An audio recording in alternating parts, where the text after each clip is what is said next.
At my sister's engagement, I was 9 months pregnant. My dad gave my truck to my little sister's fiancé's family. When I demanded it back, my mom smashed a heavy vase into my head. Stumbling backward, my pregnant belly hit a table edge. Labor started right there. Blood everywhere. My cousin called my husband. 15 minutes later, he walked in. The whole room went silent because my husband is not a large man. He is 5'10", lean, the kind of person who moves quietly through rooms and doesn't announce himself. He has never in our 7 years together raised his voice in anger at anyone. He has never needed to. There is something in the way he carries himself when something has happened to someone he loves that communicates everything without volume, and it is one of the most effective things I have ever witnessed. When he walked through my parents' front door 15 minutes after my cousin Lena called him, the room went silent because every single person in it understood immediately that what they were looking at was a man who knew what had happened and had already decided what came next. He wasn't loud. He wasn't running. He came through the door and stood for 1 second taking in the room, me on the floor with a dish towel pressed to the side of my head, blood on the tile, my pregnant belly contracting in the visible rolling way of active labor, Lena crouched beside me, my mother standing near the dining room table with the expression of someone who has done something and is recalibrating, and in that 1 second something in the room's atmosphere shifted the way atmosphere shifts before weather. He crossed to me. He checked my head, checked my belly, asked me 3 questions in a voice so controlled it had no register at all. Then he stood up and he looked at my mother. He said 4 words. I won't tell you yet what the 4 words were. Some things need the full weight of context before they land right. My name is Priya. I was 34 years old and 38 weeks pregnant at my sister Divya's engagement celebration on a Saturday evening in late spring. The event had been planned for 3 months, the kind of gathering my parents organized with a thoroughness they applied to everything that reflected on the family publicly: catered food, flowers, 60 guests from both families, my mother in the sari she'd had made specifically for the occasion. Divya is 3 years younger than me. Her fiancé is a man named Rohan, whose family came from another city and were staying at a hotel nearby for the weekend. The engagement celebration was the formal meeting of both families, the kind of event that carries a specific social weight in our community, and my parents had invested in it accordingly. I should tell you about the truck. The truck was mine. I bought it 4 years ago, a silver pickup that I'd chosen specifically for its utility. I work in landscape architecture and spend a significant portion of my professional life transporting equipment, plants, and materials across job sites. I paid for it outright from my savings, registered it in my name, insured it in my name, and have driven it every working day since. My parents knew the truck was mine. There is no version of events in which this was unclear. 6 weeks before the engagement party, my father mentioned to me that Rohan's family had admired the truck when they visited briefly. His father, a man named Suresh, had apparently expressed that Rohan could use a vehicle like that for his business. My father had made some noise about what a thoughtful gesture it would be, what a good impression it would make on Rohan's family, how it would reflect well on our family's generosity. I had told my father that the truck was my vehicle and was not available to be given to anyone. My father had said we'd talk about it closer to the time. I had said there was nothing to talk about. The truck was mine. He did not bring it up again, I assumed, with the confidence of someone who believed their clearly stated position had been heard, that the matter was settled. I arrived at the engagement party 2 hours after it began. I had been at a client site that ran late. I drove directly from work, and I pulled my truck into my parents' driveway at 7:30 to find, when I got out, that Suresh was admiring it in a way that was more possessive than admiring, standing near the driver's side door with his hand on the panel, talking to my father beside him. My father saw me arrive and his expression did something I recognized from childhood. A slight tightening, the expression of someone who knows they've been caught in a course of action they didn't intend to be caught in. Suresh turned, and he smiled, and he said, "This is a fine truck. Your father has been very generous." I looked at my father. My father said, and I want to be precise about this because his exact words mattered enormously later, "Your mother and I felt it would be a meaningful gesture. Rohan can use it for his work. We have the spare key inside." The spare key. He had gone through my belongings. I had stayed at my parents' house 2 weeks earlier for a weekend, and found my spare key and brought it out to give to people I had never had a conversation with about my vehicle.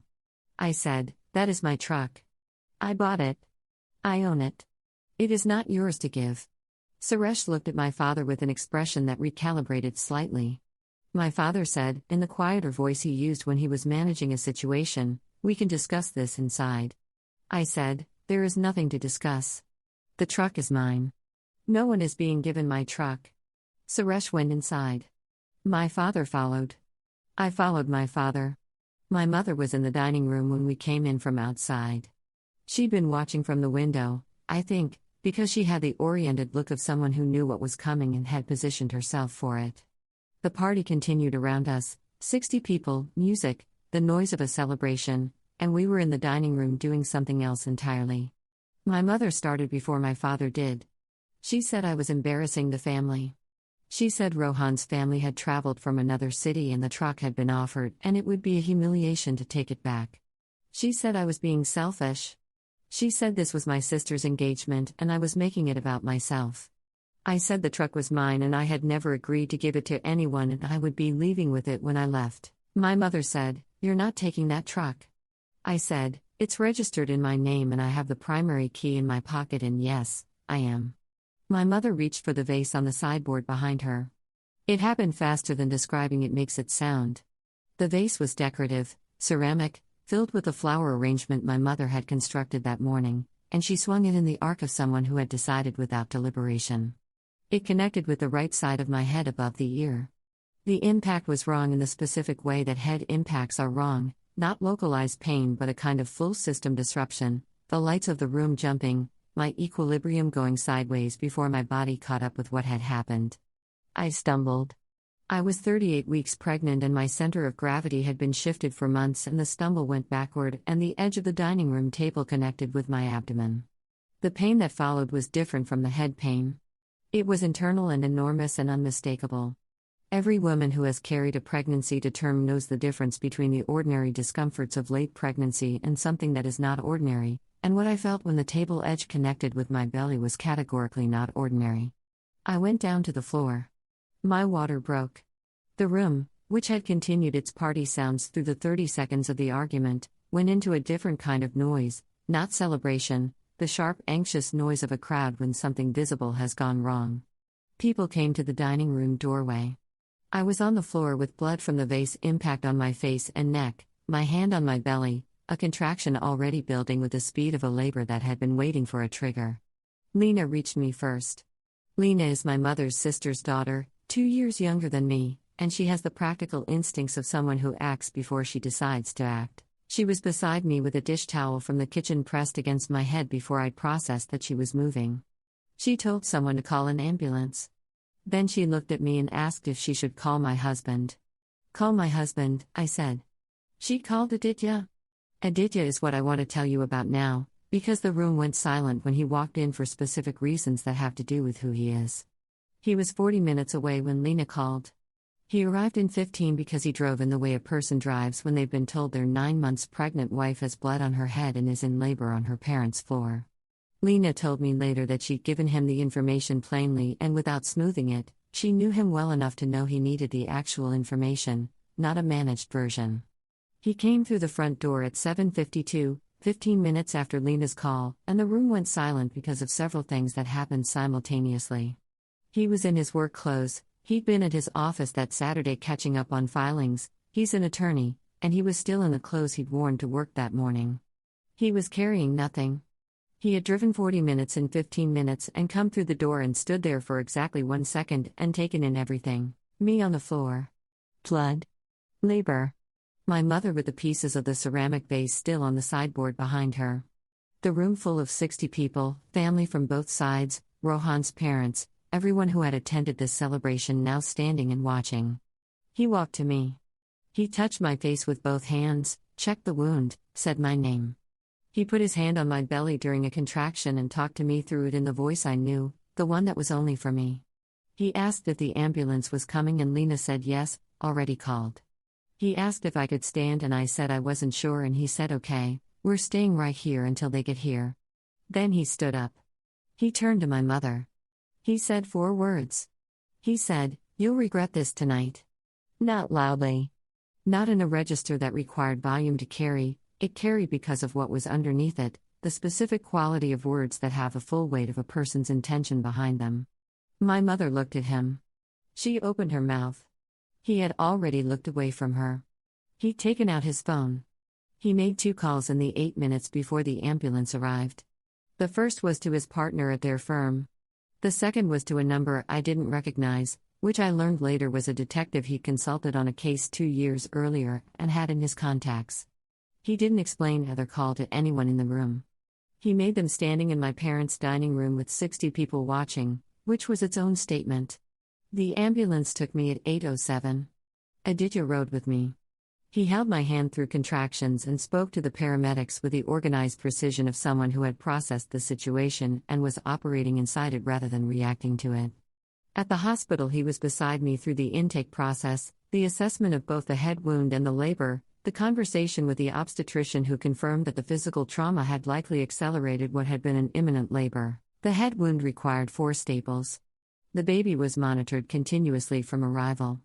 Our daughter was born at 2:41 in the morning. She was 6 pounds and 14 ounces and she cried immediately, and Aditya's face when they placed her in his arms was the face of a man holding something he would protect without limit or condition for the rest of his life. He held her for 3 minutes and then he handed her back to me and he said, "I need to make some calls. Is that okay?" I said yes. He went into the hallway. He was out there for 40 minutes. When he came back, he sat beside me and he told me what he'd done. Aditya practices civil and family law.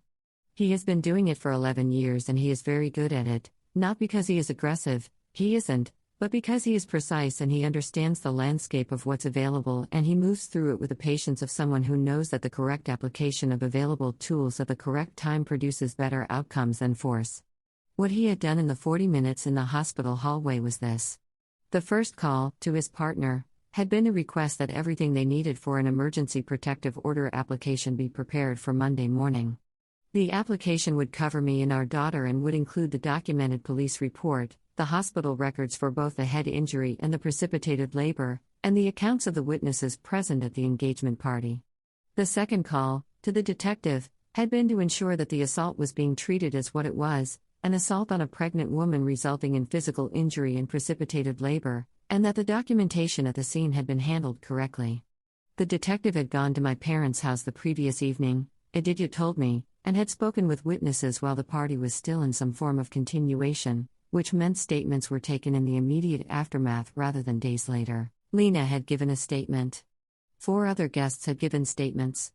2 of Rohan's relatives had given statements, which Aditya said quietly with a particular tone was significant because it meant the account couldn't be characterized as one side of a family dispute. My mother had given a statement in which she said the vase had slipped. The detective had documented the size and weight of the vase, which was still on the sideboard where it had landed when I stumbled. Aditya said, "A vase of that size and weight does not produce the injury you have from a slip. The medical report will say so and the detective knows it." I looked at our daughter, who was sleeping in my arms with the total confidence of someone who had arrived somewhere safe. I said, "What happens next?" He said, "Your mother is charged. The assault, the injury, the precipitated labor, all of it is documented and all of it is prosecutable. The truck is another matter. Your father represented to Suresh's family that the truck was his to give. It wasn't. That's fraud and it's also conversion, the legal term for taking someone's property without right. The truck is still in your name, the title hasn't transferred, and we're going to make sure it stays that way." I said, "Will it?" He said, "By Monday morning, yes. I've already put Suresh's family's attorney on notice that any attempt to take possession of the vehicle registered in your name will be met with immediate legal action. They don't want that at the beginning of a marriage." He was right. They didn't. My mother was charged with assault causing bodily harm. The charge carried the aggravating factor of the victim's pregnancy, which under the relevant statutes elevated the severity of what the prosecutor filed. She maintained through 2 months of proceedings that the vase had been accidental, a claim that the medical records, the witness statements, and the weight and dimensions of the vase itself rendered increasingly unsustainable. Her attorney negotiated. The negotiation produced a plea that included probation, mandatory counseling, and a restraining order covering me and our daughter for 2 years. She did not contest the restraining order. I think her attorney advised her that contesting it would require her to argue against the documented evidence in ways that would make everything worse, and that accepting it was the pragmatic choice. My father was not charged criminally.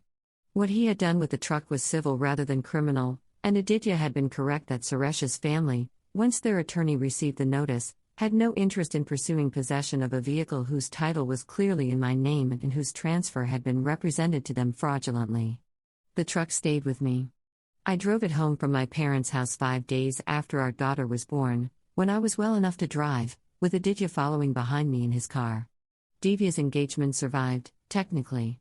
She and Rohan are still together, and from what I understand, the wedding is being planned. I was not involved in the conversation that happened between Rohan's family and my parents in the aftermath of everything, but Lena, who remains in contact with parts of the family I've stepped back from, told me that it was a significant conversation, and that my father had been required to explain himself in ways that cost him something. I hope it cost him something. I mean that honestly rather than vindictively. The kind of cost that requires examination rather than just discomfort is the only kind that produces anything useful. Divya called me once, about 3 weeks after the engagement night. She called from a number I didn't recognize, which told me she understood that calling from her regular number might not result in me answering. I answered. She said she hadn't known about the truck arrangement. I believed her. Divya had been occupied with the event and the guests and the performance of the evening, and she would not have been part of my father's calculation about the truck. She said she hadn't known what my mother was going to do. I believe that too, for the same reasons. What she said next was harder. She said she was sorry. She said it twice, in the specific doubled way of someone who means it and isn't sure the first saying has landed. She said she knew that sorry was not sufficient and she wasn't asking me to tell her it was. I sat with that for a moment. Then I said, "Our daughter's name is Sona. She was born at 2:41 in the morning and she is healthy and she is beautiful." Divya was quiet for a second. Then she said, "That's a perfect name." I said I thought so too. We talked for another 10 minutes about nothing that mattered and everything that was available, and when we hung up I sat with the question of what that conversation was the beginning of and what it wasn't. I don't have a complete answer. Divya is not my mother or my father. What she is to me and to Sona going forward is something being determined by time and by whether she shows up in the ways that count, and I'm watching without deciding in advance. Lena came to visit when Sona was 2 weeks old. She sat in our living room with the baby in her arms and she said, in the direct way she had always spoken to me since we were children, "I should have done more that night. Before the vase." I said, "You called my husband and pressed a dish towel to my head. That was the right things at the right time." She said, "I saw your mother reach for it. I should have moved faster." I said, "Lena, you acted. That matters." She looked at Sona and something in her face settled into the warm particular expression of a person who has decided that this child is someone she is going to show up for. She has shown up. Consistently, practically, in the ways that matter, bringing food in the early weeks, taking Sona for walks so I could sleep, being available without requiring management. She is the person in my family of origin who showed me that the family I came from was not entirely defined by the worst things people in it were capable of. Sona is 7 months old now. She has learned to sit independently and finds this so satisfying that she practices it constantly, pulling herself upright and then looking around to verify that she is, in fact, sitting, which she is, and which she is very pleased about. She has my husband's nose and my eyes, and she communicates displeasure with a specificity that her pediatrician says is advanced for her age and which Aditya takes as evidence that she is already extremely clear about what she wants from the world. He is with her every morning before he goes to work, a ritual he established in the first weeks that has become so ingrained that Sona now turns her head toward the hallway at the specific time he comes in. She knows the sound of his footsteps. She turns toward them. The truck is in our driveway. It has a new car seat bracket installed in the back seat for the occasions when Sona comes to job sites with me, which she does sometimes, sitting in her carrier and looking at everything with the interested expression of someone encountering the world and forming opinions about it. My mother and I have not spoken since the engagement night. The restraining order governs the formal boundary and I have not sought contact beyond it. She sent a letter through her attorney 4 months after the birth, which my attorney reviewed and summarized for me. The summary was that the letter expressed regret without accounting for the action and requested contact with Sona. My attorney advised that engaging was my choice and that doing so was not required. I did not engage. My father called my husband's office once. Aditya took the call and told me afterward that my father had been looking for some avenue back in, some expression of what had happened that would allow him to minimize it sufficiently to reopen communication. Aditya told him that minimizing it was not available, that what had happened was documented and adjudicated, and the record was what it was, and that when my father was prepared to have a direct conversation with me without minimizing anything, he was welcome to try. My father has not tried. The absence tells me what it tells me. The whole room went silent because my husband walked through that door and looked at the room, and the room understood what it was looking at. It wasn't size or noise or threat, it was the quality of a person who has complete information and complete intention and is going to use every tool available to him with the patience and precision of someone who knows exactly what those tools can do. He looked at my mother standing beside the broken vase and the sideboard, and he said 4 words, and the 4 words were, "You'll regret this tonight." He meant them literally. Not as a threat of what he would do to her, he did not do things to people, that was never what he was, but as an accurate prediction of what she had set in motion by reaching for that vase and what would come of it before the night was over. She regretted it. The charge, the plea, the restraining order, the conversation with Rohan's family, the version of events that is now the permanent record, she regrets all of it, I imagine, in the specific way of people who gambled on getting away with something and discovered the gamble had a cost they hadn't fully calculated. What she may not regret, because regret of this kind requires a capacity for self-examination she has not demonstrated, is what she actually did. The action rather than its consequences. The choice to swing that vase. I can't know what lives inside her about that, and I have stopped trying to know it. What I know is what lives inside me. My daughter is 7 months old and she turns toward the sound of her father's footsteps. She sits up on her own and looks around to confirm what she's accomplished. She comes to job sites with me and watches everything and forms opinions. She will never know her grandmother through her own memory, only through what she's told when she's old enough to be told the true version of things. I will tell her the true version when she's old enough to hold it, because she deserves accuracy about the world she came from and the people in it, and because the true version includes the parts that are hard and the parts that aren't. Lena with a dish towel, Aditya coming through a door, a room going silent, 4 words carrying everything they needed to carry. She deserves to know all of it. She deserves to know that the people who loved her fought for her before she was even in the room.